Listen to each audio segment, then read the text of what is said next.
ପିଲାମାନେ ଦୁର୍ଗାକୁ ଡାକୁଛ, କାହାକୁ ଡାକୁଛ? ଦୁର୍ଗା ମା। କିନ୍ତୁ ମୁଁ କହୁଛି ଝିଅଟା ଠାକୁର ହଉଛି ବାପ ମା। ପଥର ମାକୁ ଦଣ୍ଡବତ ହବ। ଯାହା ବି ସର୍ବଭୂତେଷୁ ମାତା ରୂପେଣ ସଂସ୍ଥିତା। ନମୋତସ୍ୟେ ନମୋତସ୍ୟେ ନମୋତସ୍ୟେ ନମୋ ନମଃ। ମା ସେ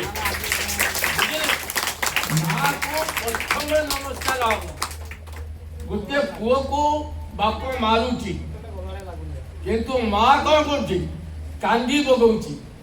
ଜନ୍ମ କରୁଛି, ଜାଣିଲ, ଜନ୍ମ କରୁଛି ଭଲ ମଣିଷ ହେବେ, ଭଲ ଇଏ ଦିନ ରାତି ସାରା ଆସି ପଢ଼ଉଛନ୍ତି। ତାଙ୍କର ପରିଶ୍ରମ କିଏ ଦେଉଛି? କେହି ଦେବାର ନାହିଁ। ତାଙ୍କ ମୂଲ୍ୟ ପାଉନାହାନ୍ତି। କାହିଁକି ନା ତମମାନଙ୍କୁ ମଣିଷ ହବ, ମୁଁ ତା ନାଁ ହବ। ଇଏ ହଉଛନ୍ତି ବାସନା ଭୋଗୀ ଦୁର୍ଗା।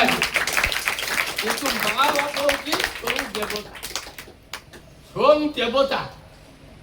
ସେମାନଙ୍କୁ ଯିଏ ଶାନ୍ତି କରିବ ସେ ପ୍ରକୃତରେ ମଣିଷ ହବ। ଯାହାର ମା ନାହିଁ ତାର କିଛି ନାହିଁ। କହିଲ ମୋବାଇଲ କେହି ଦେଖେଇବନି, କିନ୍ତୁ ସମସ୍ତେ ଦେଖୁଛ। ଛାଆଙ୍କୁ ଖାତିର ନାହିଁ।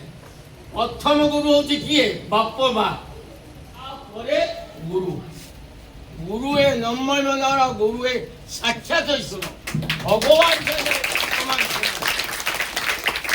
ତାଙ୍କ ମନ ଖସଖୁସ ହେଲେ ମଣିଷ ହବ। ସେଇ କଥା ଅଙ୍ଗ ସାର୍ କହିଲା ବେଳକୁ ମୁଁ ଆଖିରୁ ଲୁହ ବୋହି ପଡୁଛି। ଯାହାର ମା ନାହିଁ